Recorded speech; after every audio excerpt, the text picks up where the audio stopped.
Beatrice Shilling stood on the tarmac at RAF Kenley on the morning of March 14, 1941, her mind racing as fast as the Hurricanes preparing for takeoff. For 6 long years, she had served at the Royal Aircraft Establishment, tirelessly working to solve a problem that was costing the Royal Air Force dearly, one she had yet to fix. She was 32 years old, but already responsible for one of the most critical elements of RAF aircraft performance, carburetors. That morning, she watched a young pilot climb into his aircraft, fully aware that he might not return. The Luftwaffe had stepped up its attacks that week, sending dozens of Messerschmitt Bf 109 fighters across the English Channel. British pilots had engaged in nearly 30 separate dogfights, but the results were grim. 14 Hurricanes had been lost, 9 Spitfires. Every encounter seemed to follow the same deadly pattern. A British pilot would spot an enemy fighter and dive to engage, only for the engine to cut out mid-maneuver. The German aircraft would slip away, or worse, loop back around and destroy the now powerless British plane while its pilot frantically fought to restart the engine. Shilling had pored over the combat reports and interviewed the shaken pilots who had lived through these mechanical betrayals. The problem lay in the float-type carburetor, which could not handle negative G-forces. In high-speed dives, the fuel surged away from the float chamber in the wrong direction, starving the jet and killing the engine for 1.5 agonizing seconds. That momentary pause was all the German fighters needed to either escape or take the offensive. The German aircraft didn't suffer from this flaw. Their Daimler-Benz engines used direct fuel injection, allowing them to dive, roll, and invert without any fuel delivery issues. That singular advantage was lethal. The British knew it. The Germans exploited it. Yet, despite all the reports, complaints, and briefings, the problem persisted. The war effort couldn't afford the delay of developing a new fuel delivery system, and the pressure carburetor being designed by Rolls Royce wouldn't be ready until at least 1943. The British pilots couldn't wait that long. They were dying now. For almost a year, Shilling had chased a solution, and then in January it came to her, not as a grand redesign, but as a surprisingly simple idea. If the flooding occurred because of unregulated fuel flow during inverted maneuvers, what if that flow could be restricted? Not blocked entirely, just limited. Enough to prevent flooding while still allowing the engine to operate at full throttle. The result was a tiny brass washer with a precisely calculated hole, a restrictor. She had machined the first prototypes herself and tested them rigorously on bench engines. Simulated dives, pressure changes, performance checks, they all pointed to success. But real success required proof in the sky, not the lab, and that meant taking a risk. She knew full well that installing an unauthorized modification on a frontline fighter could end her career or worse. But Shilling wasn't concerned about her future. She was concerned about the survival of RAF pilots. So that March morning, she arrived at RAF Kenley with a satchel full of restrictors, determination, and one trusted ally.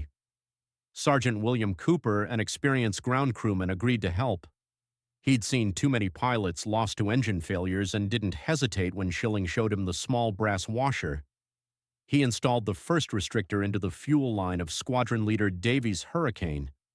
Davies didn't know it was there, nor did his commander. The modification was silent, discreet, and potentially life-saving.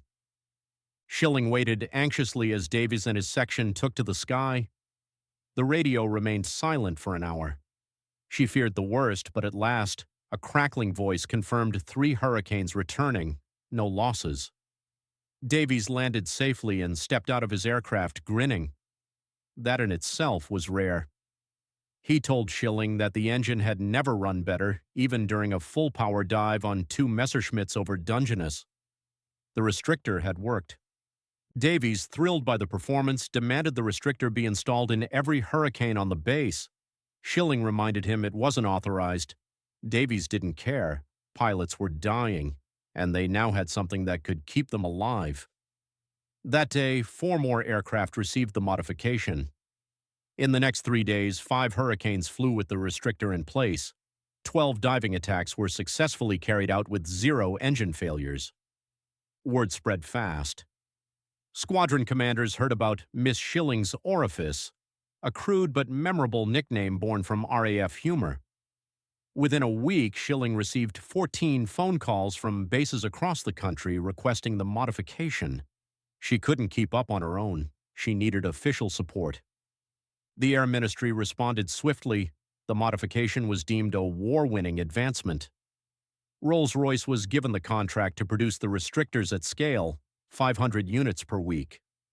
Shilling assembled a mobile team and began traveling from station to station on her Norton motorcycle, overseeing installations and training ground crews. By the end of March, 600 restrictors had been manufactured, and installations began at 40 RAF stations. By mid-April, over 2,000 Merlin engines had been fitted with the device. The effect was immediate. In March, RAF pilots had experienced engine failure in 38% of dives. By April, that number dropped to less than 0.5%. Kill-to-loss ratios improved dramatically. Pilots reported renewed confidence. They could now engage German fighters without fear of their own engines betraying them. Davies wasn't the only one.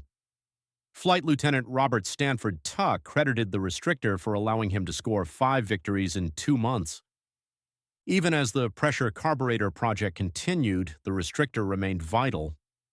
Converting to the new system required extensive downtime, and the RAF couldn't afford to pull fighters from duty. The restrictor, simple and cheap, continued to save lives well into 1944. Shilling's solution, while temporary, had become a pillar of RAF survival. She didn't stop there. Shilling went on to work on cold weather starting systems for Spitfires in Russia, researched high-altitude fuel mixture problems, and contributed to improvements in superchargers for late-war Merlin variants.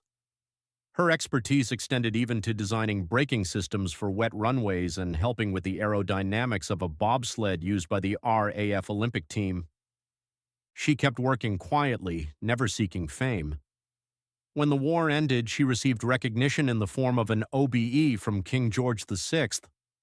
She returned to her work at Farnborough the next day. Her career spanned 3 decades, but she never reached the top of the hierarchy. Leadership roles were reserved for men. Shilling didn't mind. She preferred engineering in the field to management in an office.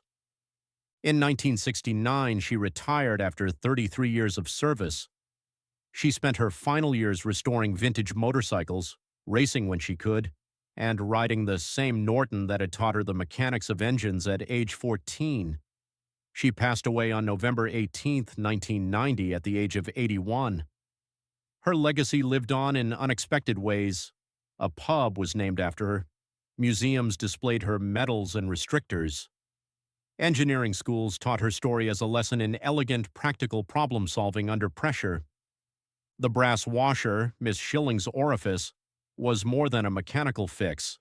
It was a symbol of ingenuity, courage, and relentless dedication to saving lives.